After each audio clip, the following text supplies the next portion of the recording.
scholars from the Rollinson Technical School, 3/4 of a mile away, aboard their tram at Meadowhead Terminus.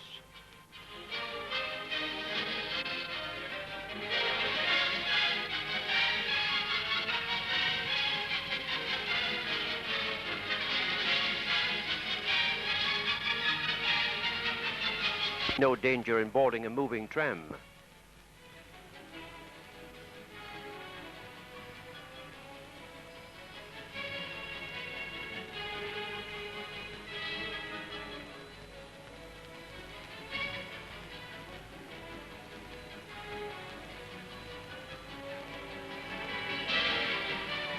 Proceeding down Meadowhead towards Abbey Lane.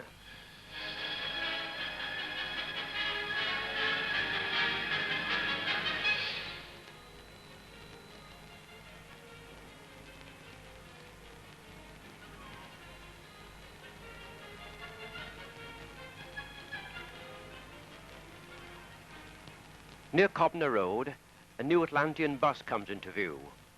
This type of bus now operates on the Wadsday Bridge Woodseat route. Travelling down Chesterfield Road towards Mearsbrook Park Road. And soon we reach Healy Railway Bridge, where the trolley of the tram is pressed down to roof level.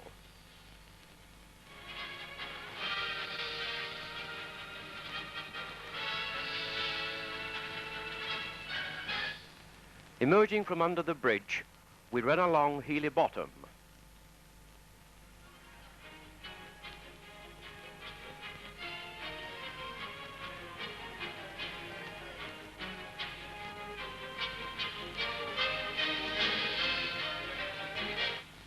Passengers board at the shelter opposite Lowfield School.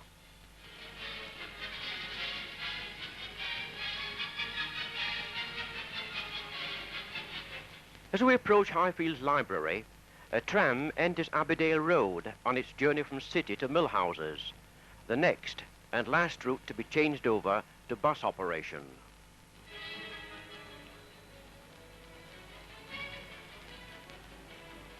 The traffic island at St Mary's Gate, through which only tramcars, being track-bound, are perforce to ignore the keep left signs.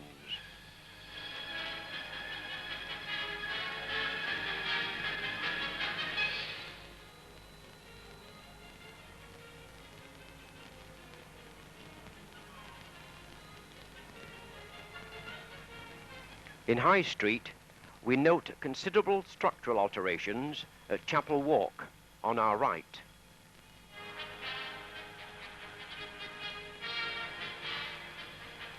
Here's a fine view of Telegraph Buildings, known as Kemsley House, until the recent change of newspaper ownership.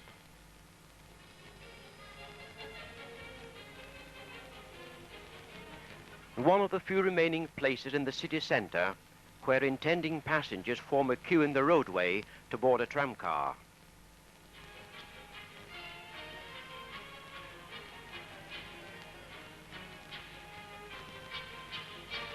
Just ahead of us, work proceeds on a new suite of offices and the shops on the final stages of the Markets building erected on the site of the blitzed cooperative stores.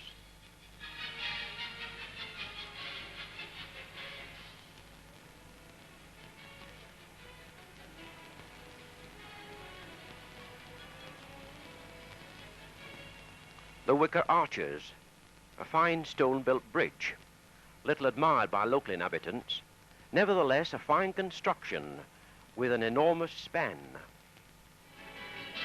One of the disadvantages of tramway operation, a passenger shelter in the middle of the highway.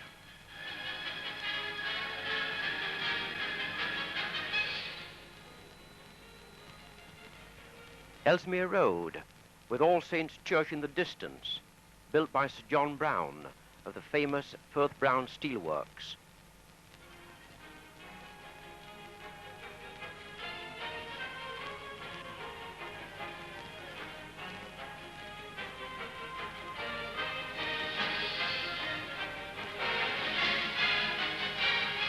Burngreave Road.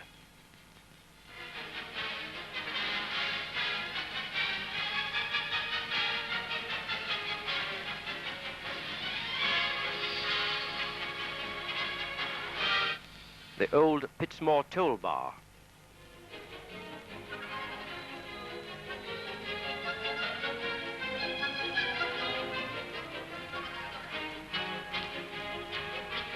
Barnsley Road, a busy arterial road.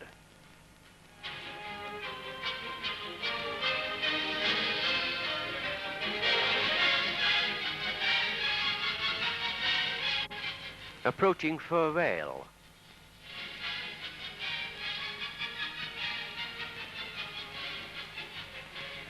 And now we're approaching Page Hall Road, one of the city's early tram termini from the East End.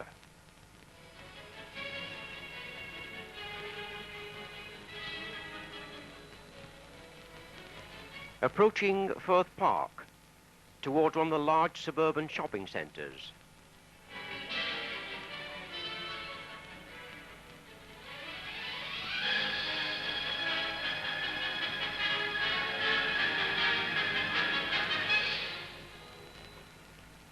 Another traffic island through which tram cars must pass.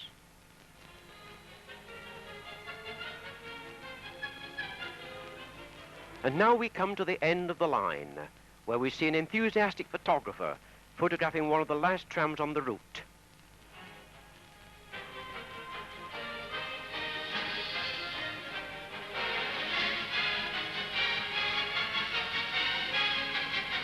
Destinations changed, and so we return to Woodseats.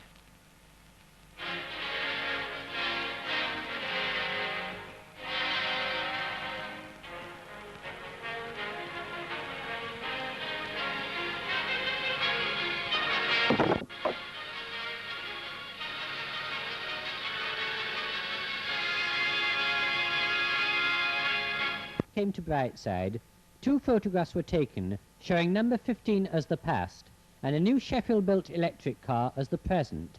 These are the only illustrations known of the car during the first 27 years of its life.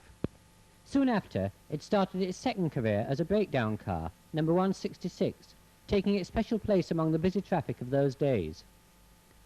Not long before the Second World War, it was again renumbered, becoming 375. Here it is outside Queen's Road Works, suitably arrayed for war service. In 1946 it had a week of glory during the Sheffield Transport Jubilee celebrations as horse car number 1, drawn by horses loaned by a local brewery company, carrying passengers at £1 a time between Moorhead and Leopold Street. Then, for some years, it went into obscurity in Tinsley Tram Depot. It was robbed of its electrical car truck, which was given to the British Transport Commission Museum. In 1959, the body of old number 15 was given to the Tramways Museum Society at Crouch in Derbyshire, and one October Saturday, it was loaded onto a lorry at Tinsley Depot for the journey to its new home.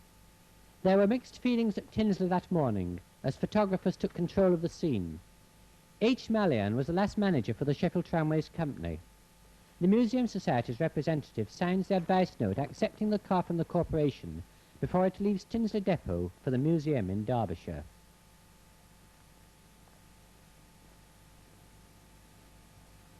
In 1961, it returned to Sheffield for the Christmas illuminations.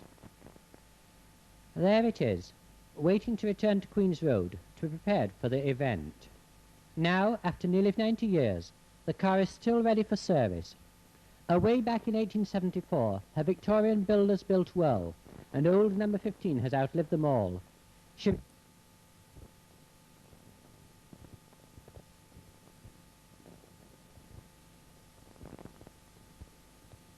1998. Now in 1961 it is being repainted in these colours, and the Prussian blue of 1901 and the later standard Sheffield colours are being rubbed off.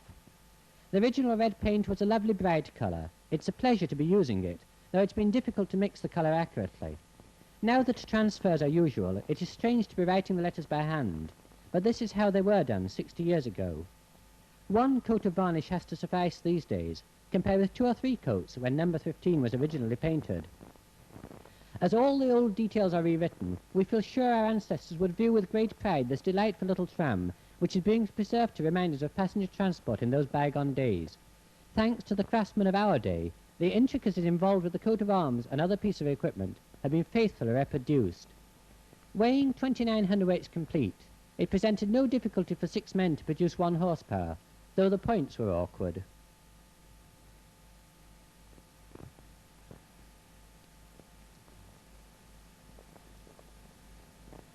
No general manager in the Victorian era ever dreamed of losing his penny in the box, in full view of a television camera. Mr. Humpage pays the penalty for his appearance on TV by losing the penny. This is not the type of horse that used to pull number 15. If a horse can look surprised, this one did when it discovered it was harnessed to a tramcar. However, it soon got used to the idea. 60 years ago, the horse did not need leading, but our horse has only a few hours to practice before the great day, when he will be pulling the car full of passengers up and down Sheffield Moor. The city engineer's men prepare to load the valuable cargo onto a trailer, care being taken to see that no part of the cradle damages the new varnish or the car.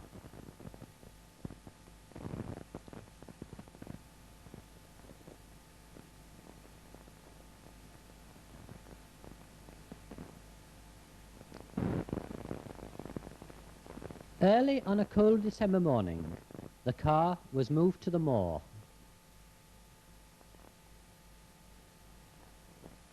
It was over a year since track had been used, and it needed cleaning out. The Transport Department Chairman, Alderman S. Dyson, the Lord Mayor and Lady Mayoress, the General Manager and their guests were taken for a ride, from which they returned safely, after a few miles of photographic film had been expended.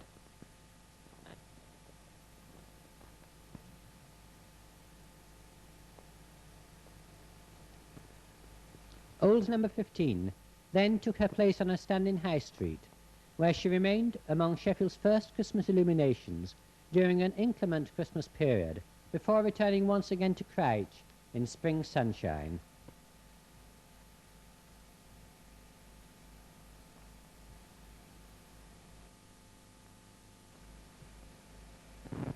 The entrance to Crouch is not very convenient for long loads, but number 15 did not hold up the local bus service, like one tram did when it reached the museum some time ago. A new entrance is planned for the museum, and soon the wall will not need rebuilding after each new arrival is received.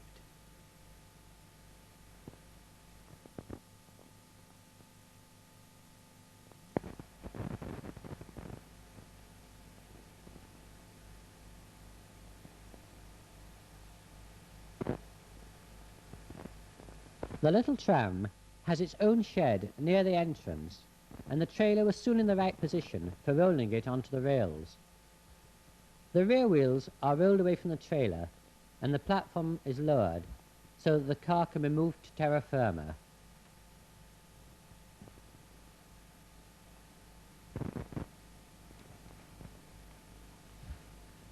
Although the front wheels of the car engaged with the rails at once, the angle of approach was poor, and strong arm methods were needed before the car was resting safely with all 4 wheels on its own track. The society horse was out to grass. Not even the standard 8 men, the French railway equivalent of 1 horse, were needed to push old number 15 into her final resting place. After its return to Crouch, the car had a period when it was once again used for carrying visitors along the length of track then available.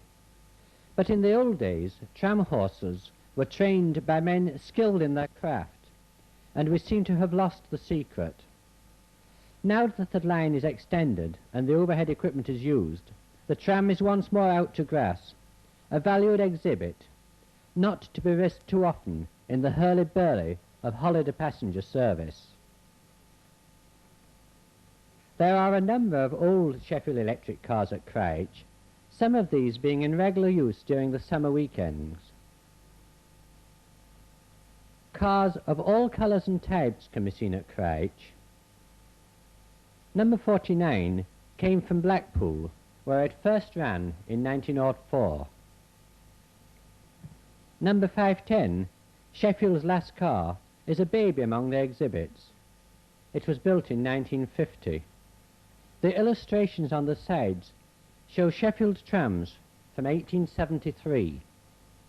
Number 46 started life as a Walkley single-decker with 5 side windows, but it was cut in 2 and made into a snowplough, and finally done up for the last tram procession in 1960. In 1967, after number 46 had been repainted, it was decided to have a little ceremony to record the completion of the work. The Lord and Lady Mayoress of Sheffield kindly consented to be present, and were greeted on arrival by Mr. Humpage, President of the Tramway Museum Society, and incidentally Sheffield's transport manager. The official party then travelled in number 46 along the museum tramway line. Number 46 had been specially decorated for the occasion.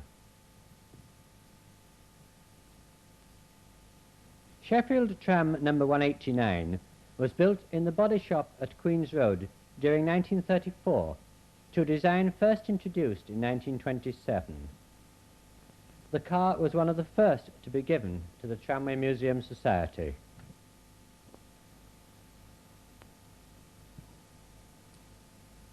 Here we see Sheffield's Lord Mayor driving number 46 at the end of the trip.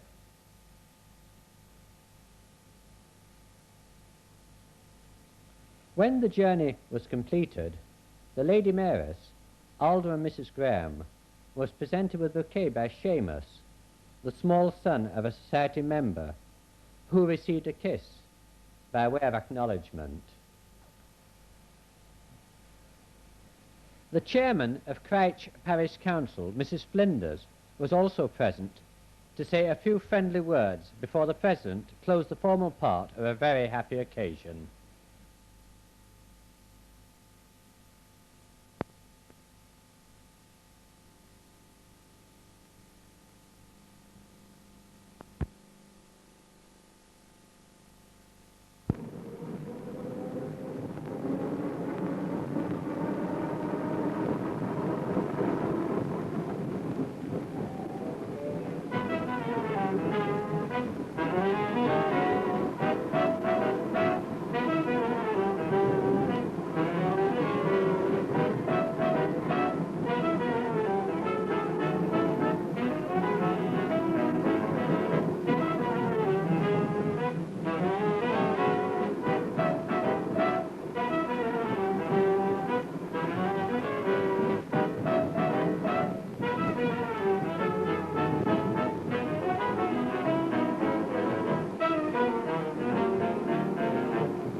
Well, here we are at Beecher. It's the last time by tram for Bill and me. Bill's my mate. He's been conducting 31 years, and I've been driving 35, so we've both been up and down these tracks a few times. We won't be changing these again.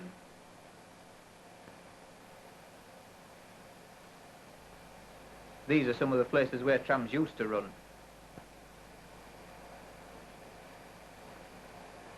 There aren't many towns left now where you have to do this at the end of the route.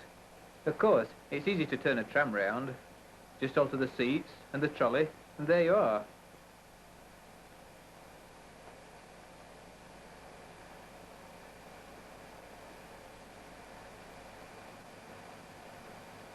We've often wondered how we'd feel when the time came for us to finish our last tram duty. I'd seen the notice about the changeover in the shelter previously, so I showed it to Bill. It's brief, but to the point.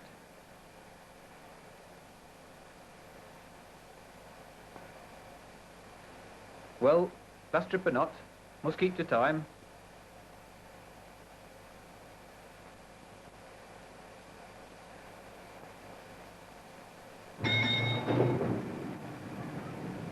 we go.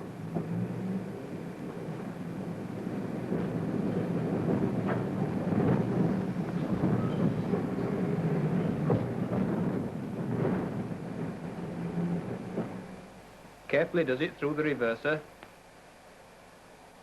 2 notches of power and the handbrake on keeps it nice and steady.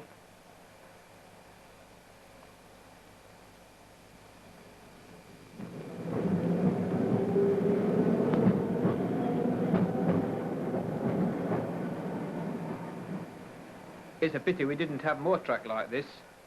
This private track is where the tram belongs. Mind you, I was travelling up to Beechif one night and met a motor car coming towards me down the track. The driver had got mixed up at Beechif Terminus and left the road. I don't know who was more scared, him or me, when we met on a bend.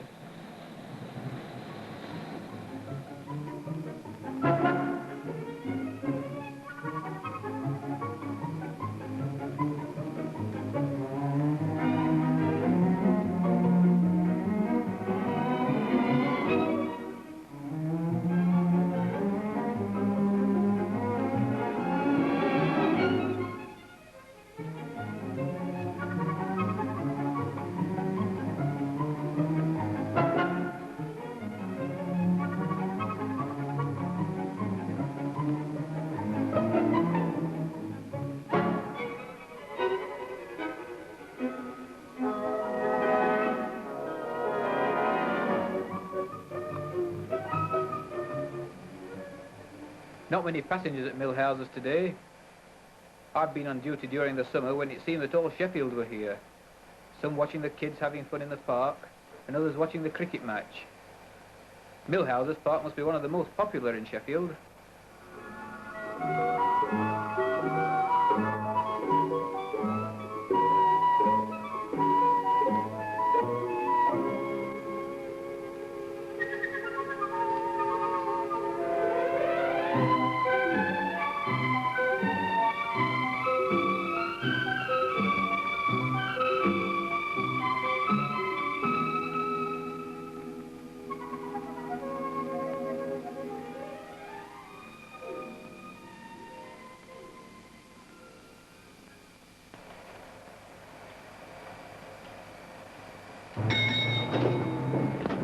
Off again.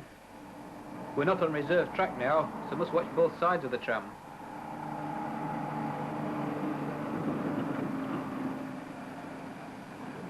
Springfield Road. This used to be the old Millhouses terminus before Sheffield spread out a bit. In fact, trams ran out to here as early as 1902. The route was extended to the Wagon and Horses in 1926, and then up to Beechif in 1927.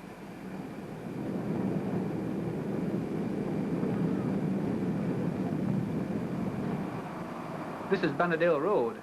Quiet just now, but you should see it when the schools turn out.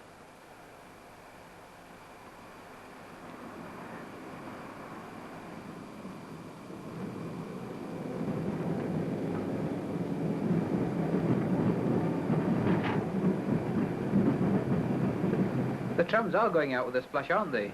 Just look at that. It looks nice though, lit up at night.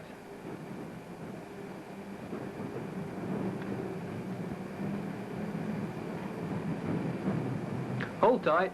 Sorry, track's not as good as it used to be.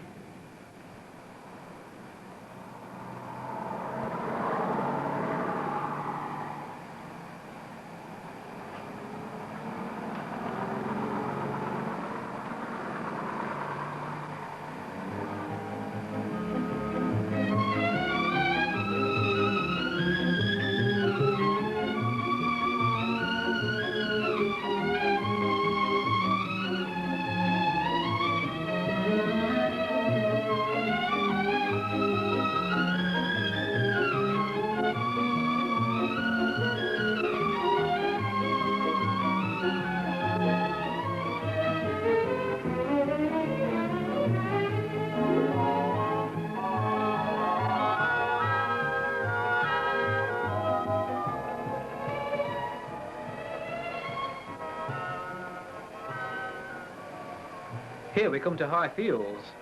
The Meadowhead route used to branch off here down to the right. That was the last but one route to be changed over in the abandonment programme.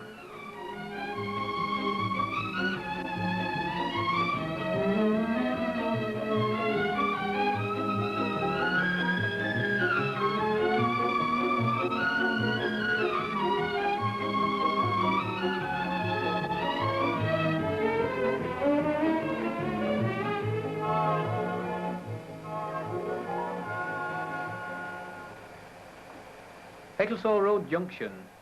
You should have seen it a few years ago, especially when coming down the moor. This bank's replaced the old one on the corner of Cemetery Road, and this island wasn't here then, of course. Trams used to run up Cemetery Road a long time ago. Look at these old photographs I've got. This one's a horse tram at Netherwich Terminus. And this is the pub where they kept extra horses to pull the trams up the hill. Off we go.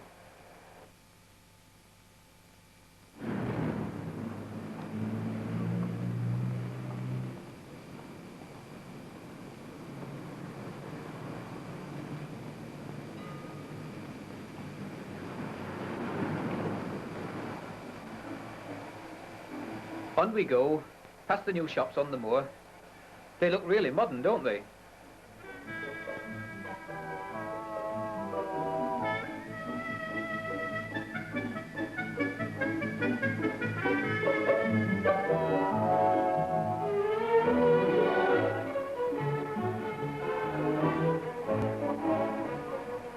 They use all the latest advertising gimmicks. Look at this one. Makes you laugh, doesn't it?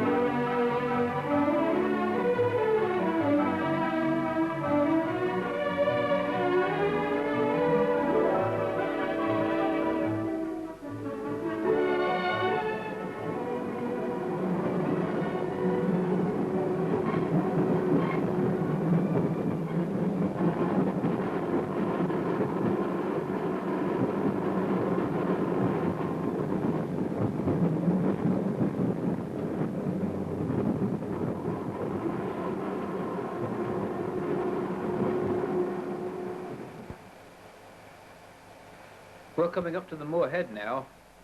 There used to be an inquiry office here, but it was transferred to Pond Street bus station a few years ago. Pond Street must be one of the best bus stations in the country.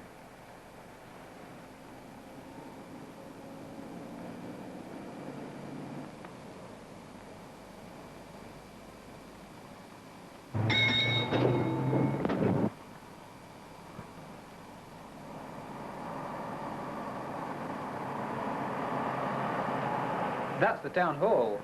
It was opened in 1897 by Queen Victoria, so it'll have seen a few changes. On the right is the only stretch of track left in Sheffield that has a passing loop.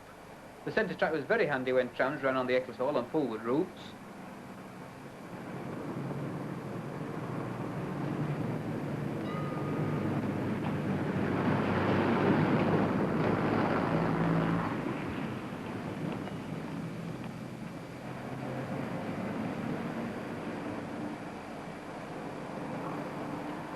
Fargate's not too busy today, but it gets hectic at Christmas time with all the extra shoppers about. I wonder how a one-way traffic system would work here. I've heard they've got it in mind when trams go.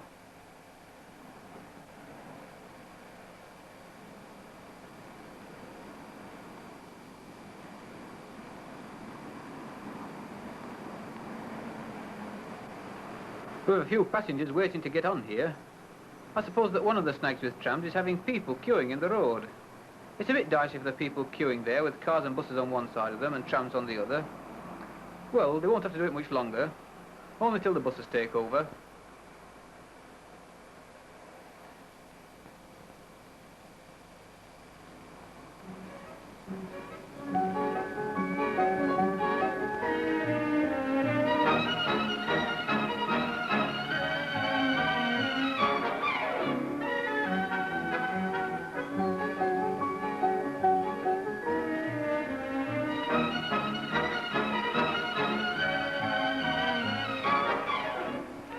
This is the new market building.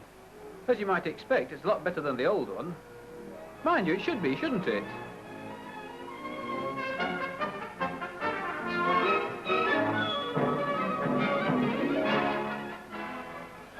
The wicket looks pretty quiet today.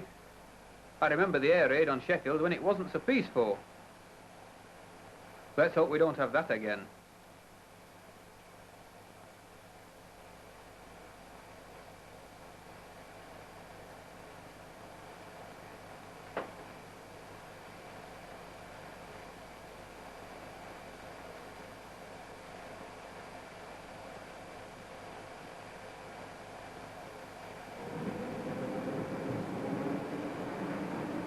Nice straight piece of track here. Could open her out a bit.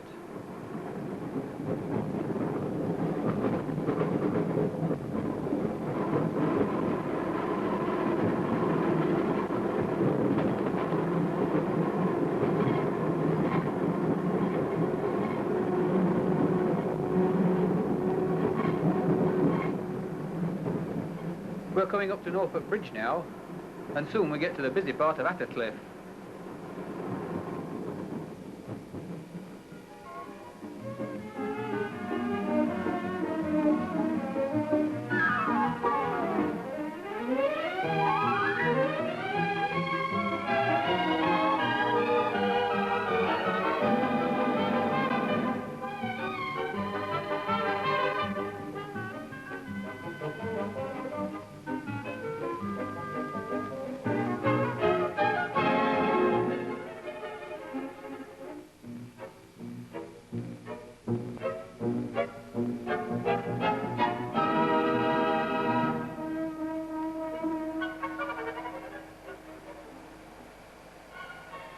Here's one of the decorated cars. It has different types of trams painted on its sides. One of them is an old steam tram. I remember hearing about the fun and games of this hill when the steam tram was first tried out. Apparently somebody didn't like the idea of progress, so to stop the steam trams climbing the hill, they put grease on the track. Of course, that's before my time.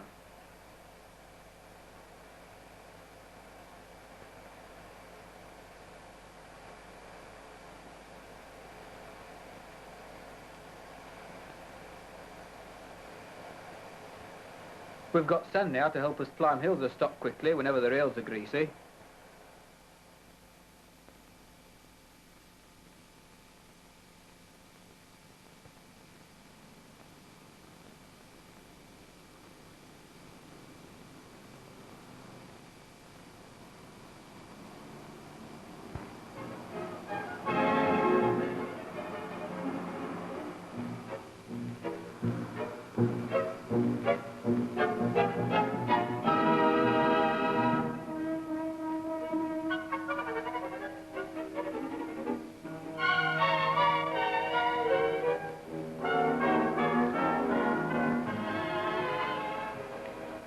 This is Attercliffe Common.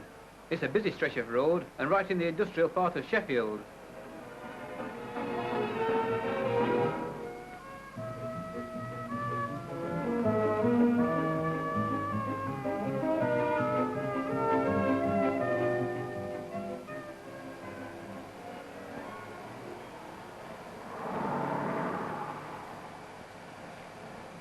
There's the graveyard. I suppose this old girl will soon be in there.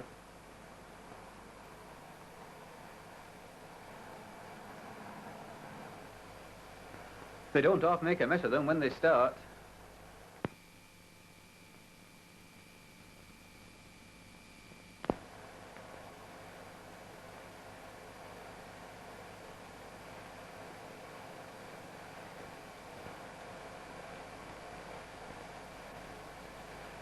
This is Tidsley Depot, and the end of the line for us.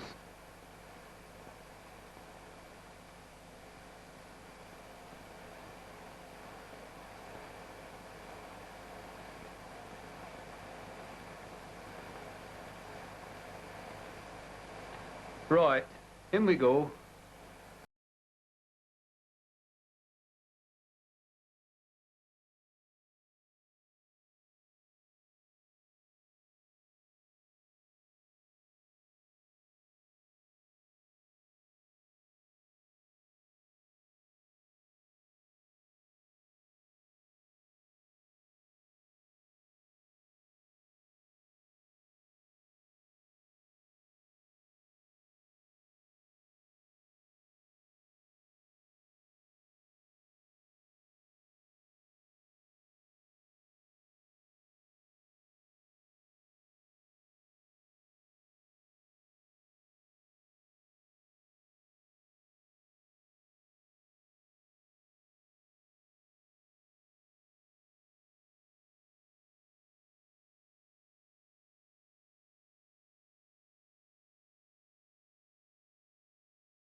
The following day I reported for bus driving instruction. The driving instructor showed me the various controls in one of the special buses that are used for training.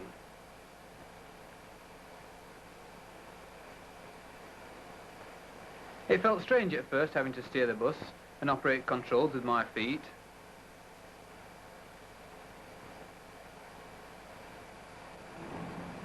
I stalled the engine at first, but after a while I got the hang of driving, and then it was just a matter of practicing.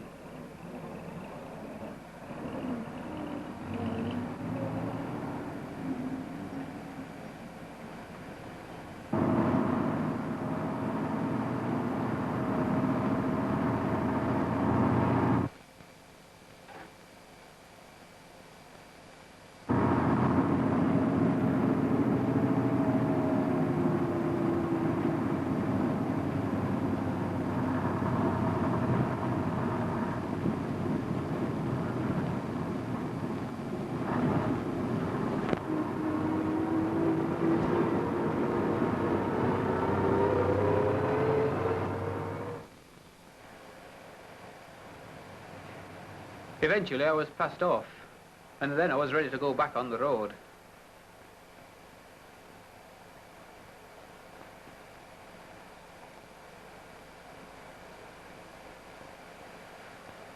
Bill had already been working on buses, but after I'd passed off we were teamed together again. Well, there's still this job to do whether you're on buses or trams.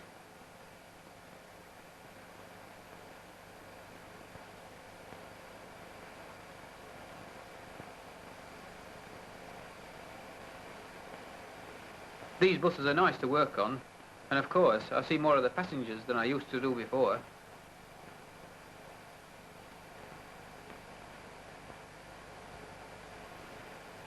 Maybe I'll be seeing you on the road. So, until I do, cheerio.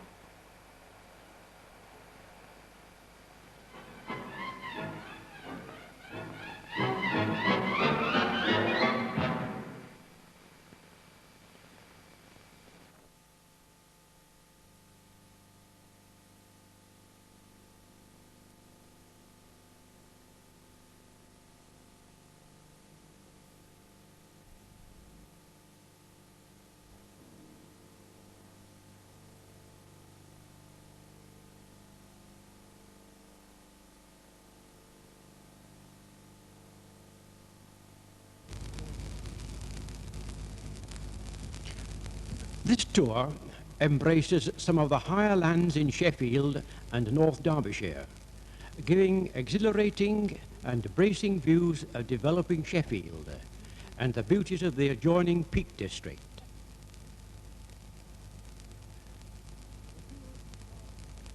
The tour starts from the central bus station in Pond Street.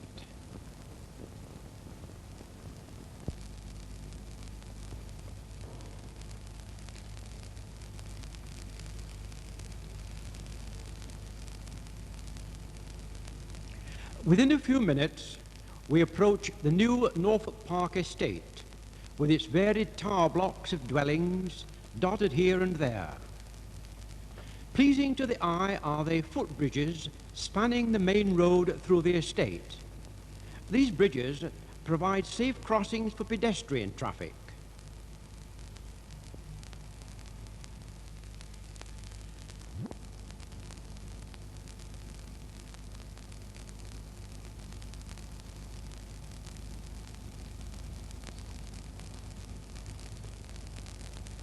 On leaving the estate, we soon reach Elm Tree and turn right along Ridgeway Road to a well-kept recreation ground at Gleedless.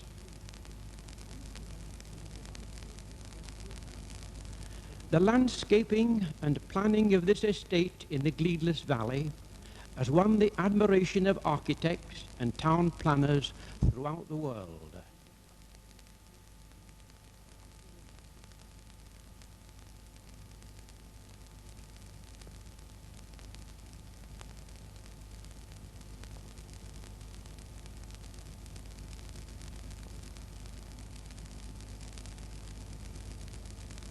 This is the Waterworks Tower at Norton. It's 100 feet high. Continuing through this rural area, we arrive at Norton Church, a 12th century building in a beautiful setting. Nearby is a memorial to Sir Francis Chantry, who was born at Norton in 1781.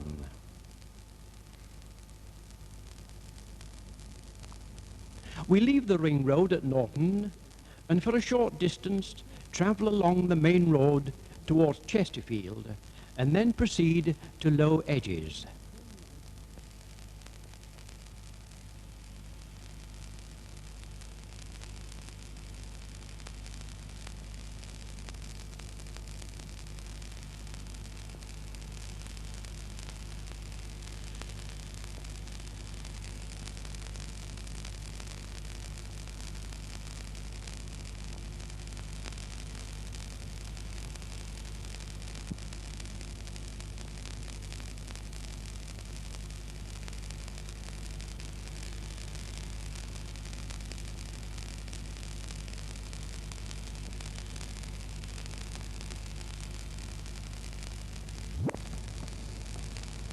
A feature of the Low Edges estate are the delightful gardens, the well-kept lawns and the colourful flower beds.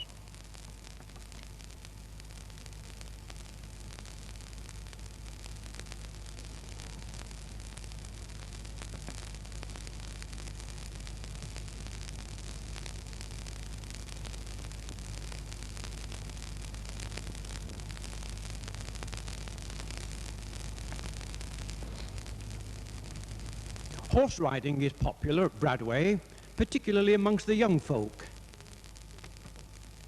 From Dronfield Woodhouse, we go to Holmesfield, with its church on the hill. It's a prominent landmark for miles around.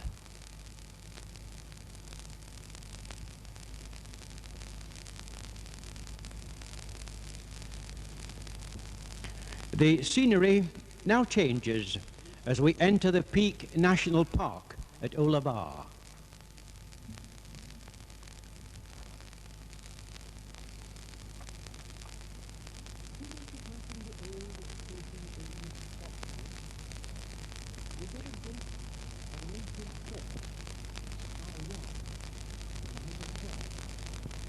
Soon after passing the old coaching inn at Fox House, we get a glimpse of an ancient fort, Carlwark and Igator.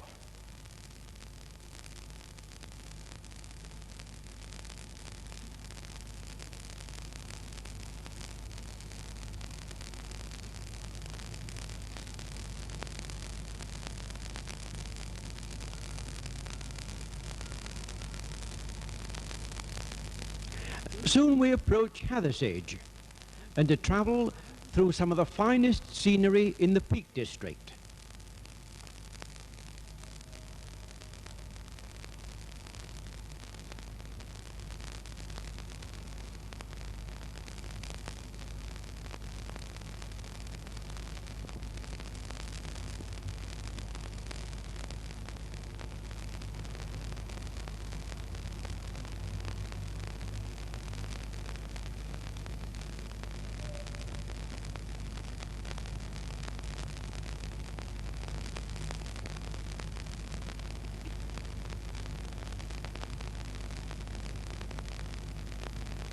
A halt is made at Hathersage, giving an opportunity for passengers to take refreshment and have a stroll through this interesting village with its numerous footpaths, much used by ramblers.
Moorland House, a delightful and well-known home for the elderly.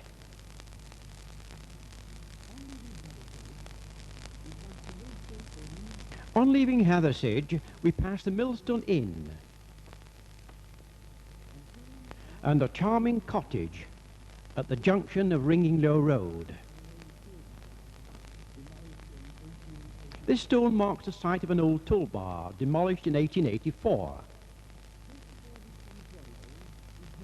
Just before reaching Worlow, we turn left up what is believed to be a Roman road to Ringinglow, set amidst the moors.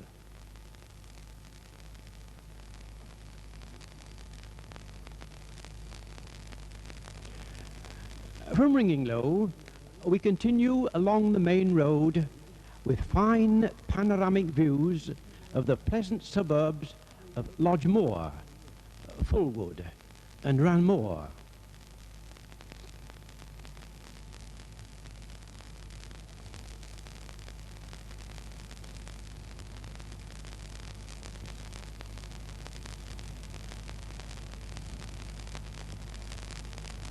Maud Maxfield School, the staff of which are doing an excellent work for deaf children.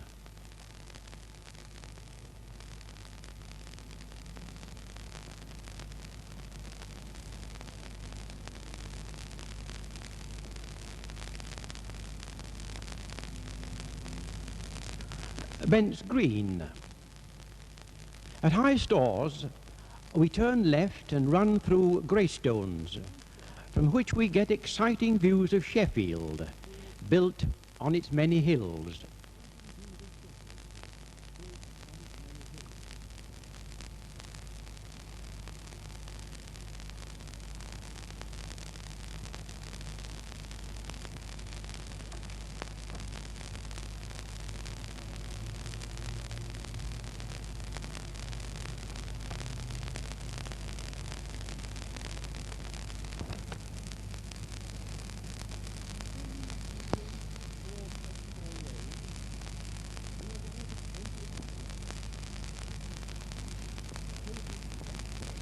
We're descending steeply now toward Ecclesall Road.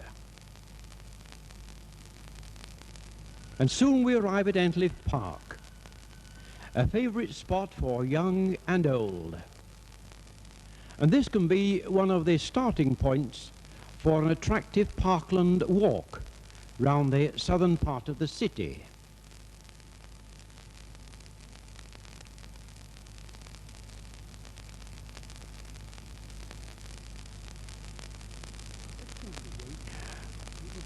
At Sandygate, we descend to the Rivelin Valley, with glimpses of Roscoe Bank on the hillside, one of the city's latest developments.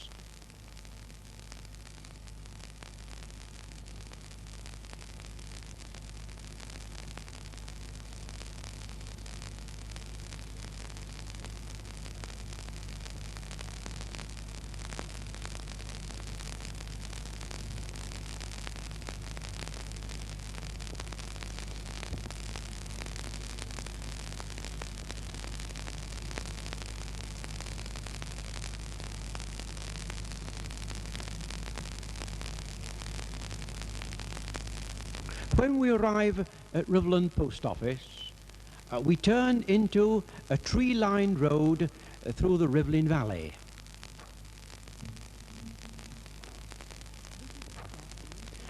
This is the starting point of an interesting nature trail.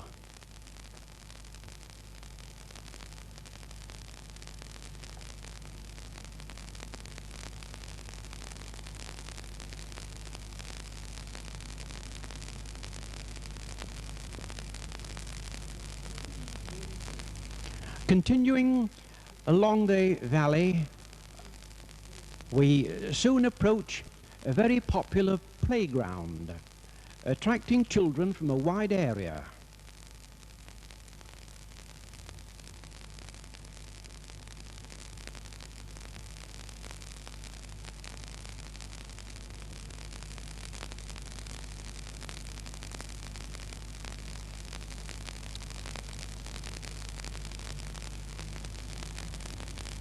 Now we re-enter the urban area at Malin Bridge and soon pass another local park of which the city can be proud.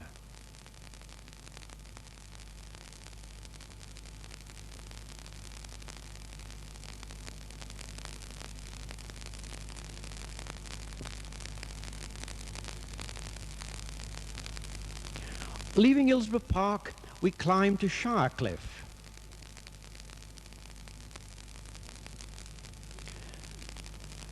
And then descend through the developing Burngreave area with its modern flats and views of the central area.